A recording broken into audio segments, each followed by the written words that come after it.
la surcharge de travail n'est pas la seule raison pour laquelle on développe un burn-out. Il y a une étude très marquante qui a été reproduite qui montrait que, par exemple, quand on est exclu socialement, ce qui se passe dans notre physiologie ressemble à une blessure physique. Il faut savoir que notre cerveau a bien évolué pour nous garder en état d'équilibre. Quand on s'éloigne de ces points d'équilibre, on est en réponse au stress et donc on a des mécanismes très adaptés pour nous ramener à ces niveaux d'équilibre. Ce qu'il faut savoir, c'est qu'il n'y a pas de différence entre un stress physique, comme une absence de sucre ou le fait qu'on soit poursuivi par un prédateur, et un stress psychologique. D'autres études montrent par exemple que quand on manque de contrôle, quand on manque de clarté, donc en manque de transparence, notre cerveau est aussi en situation de réponse au stress.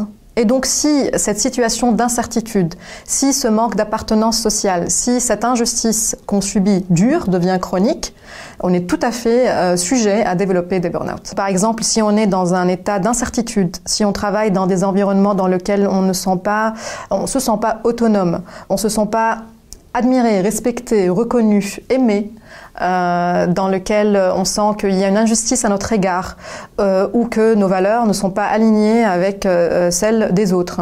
Et bien, pour notre cerveau, ces situations psychologiques sont considérées avec beaucoup de sérieux et sont considérées donc comme des attaques physiques et qui peuvent donc causer un burn-out.